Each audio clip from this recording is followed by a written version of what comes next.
Radio, la France dans tous ses états, les perles du jour. Je les invite à s'inspirer de l'exemple de mon existence pour être un peu moins con. Il y a du rififi islamiste chez LFI, Perico, ça alors? Oui, c'est un conseiller régional, Cédric Brun, qui se met en retrait du parti pour dénoncer le recrutement de profils inquiétants, dit-il, avec risque de collusion avec les frères musulmans.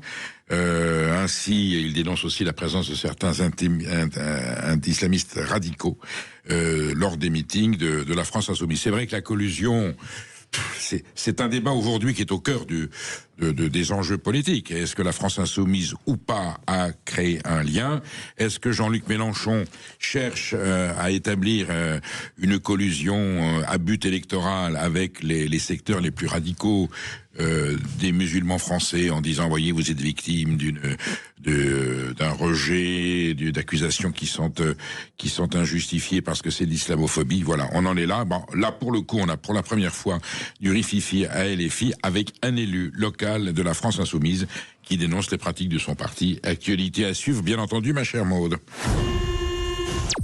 Un homme a été attaqué à la machette dans le métro parisien, Perico. Oui. Un adolescent de 16 ans qui était dans le métro s'est fait attaquer par un groupe de jeunes qui ont commencé à lui donner des coups de poing, des coups de pied, qui l'ont blessé gravement. Il a été jeté à terre. Ils lui ont pris son manteau et malgré tout, ils ont sorti une machette et là, ils l'ont attaqué. Il a été blessé, gravement blessé à l'avant-bras. Donc c'est dans le métro parisien, c'est une attaque à la machette. Un fait divers de plus. Ça devient quelque part... Ça devient récurrent quand même. Ça devient récurrent. Alors bon, soyons très prudents, c'est pas tous les jours, tout le temps, mais le nombre de ces agressions, de ces entorses à la loi républicaine, à l'ordre public, enfin, à la morale politique commence à devenir exaspérant. Donc évidemment, nous les signalons. On n'a pas la solution immédiate, si ce n'est des décisions politiques courageuses. Mais en tout cas, sur Sud Radio, nous dénonçons, nous pensons à la famille, nous pensons à cet adolescent qui, pour rien, parce qu'il s'est trouvé au mauvais endroit, à un mauvais moment, se fait attaquer à la machette pour se faire dérober son manteau. C'est dégueulasse. J'ai faim. Quoi? Je mangerais bien une petite choucroute.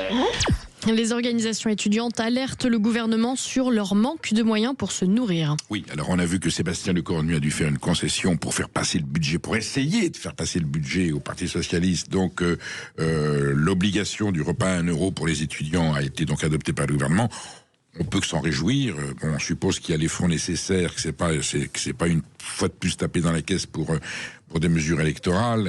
Et c'est vrai que les étudiants vivent en France une situation de précarité incroyable et quelque part aussi insupportable que le salaire des enseignants, des policiers, de certains personnels de justice. Voilà, être étudiant en France aujourd'hui, et Dieu sait si le monde universitaire fait partie des gloires de la France et des honneurs de la République, eh bien aujourd'hui on est dans une espèce de prolétarisation qui est pas nouvelle.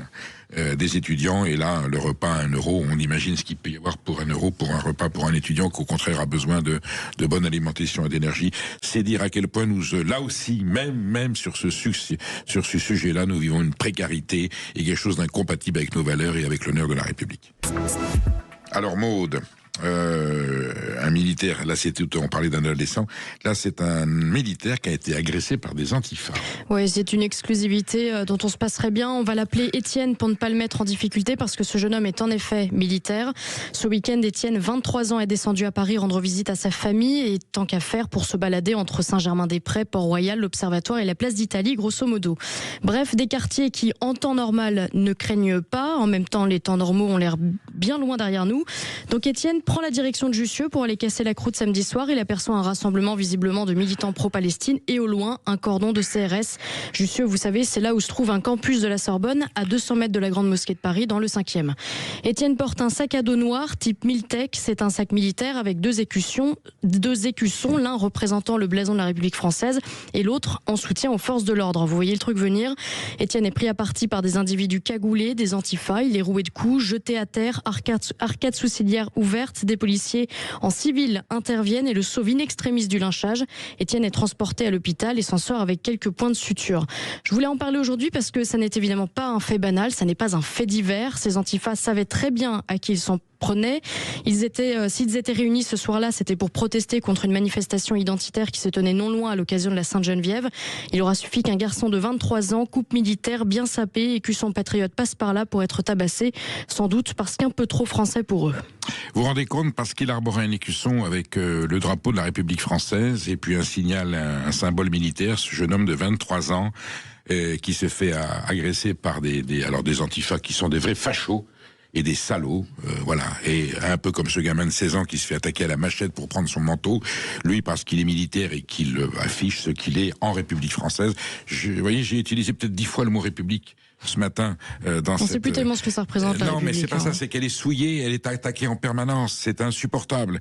Et là, ce gamin de 23 ans qui est l'honneur de la France, on voudrait qu'il y en ait plus que ça.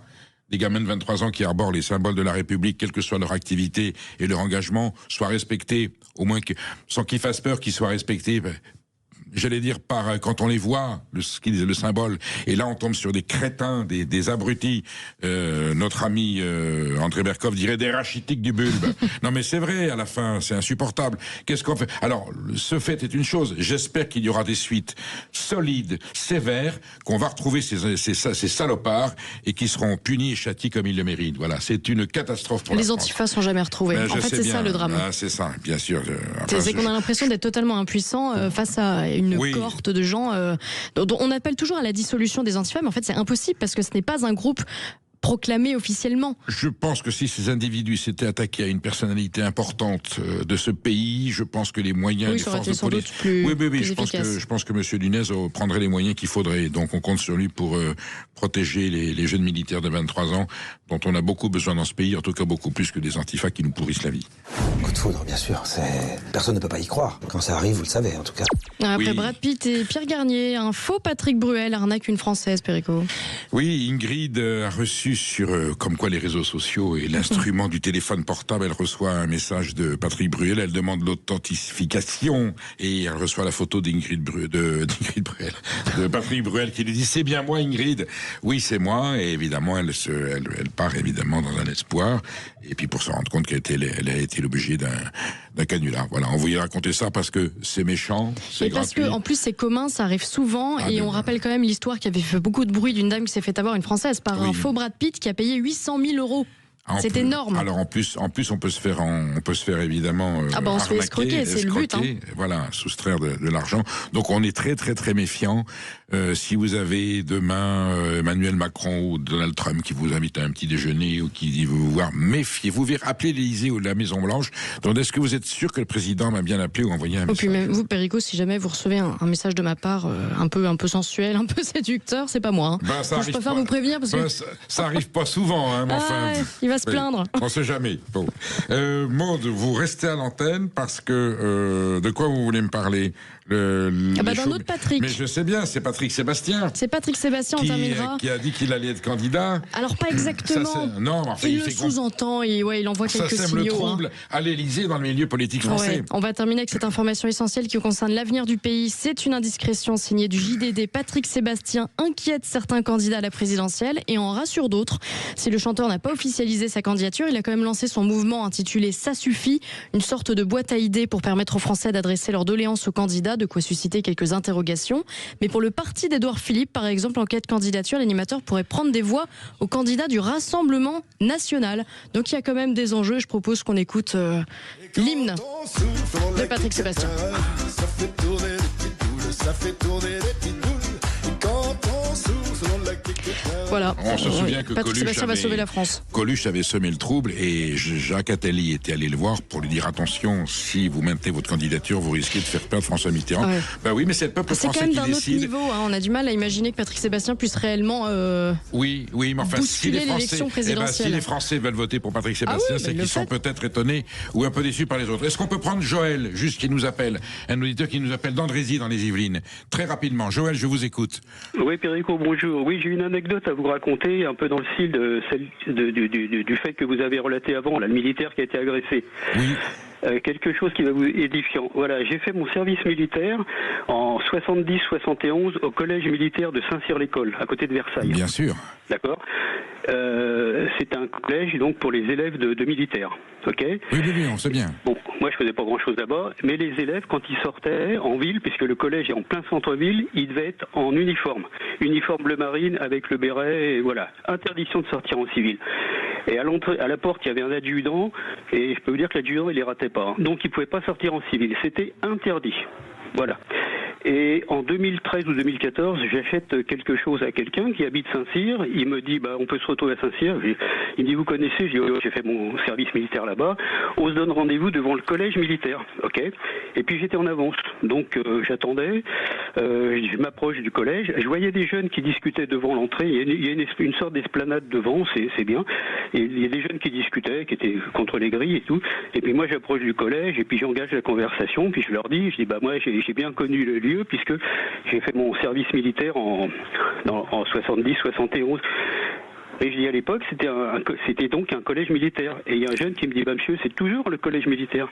Je dis, ouais, mais moi à l'époque, je peux vous dire, et il me dit, nous on est élèves. Ah oui, il me dit, nous on est élèves. Je dis, vous êtes élèves? Mais je dis, mais à l'époque, les élèves devaient sortir uniquement en uniforme, alors que là, ils étaient habillés Conclusion, Joël.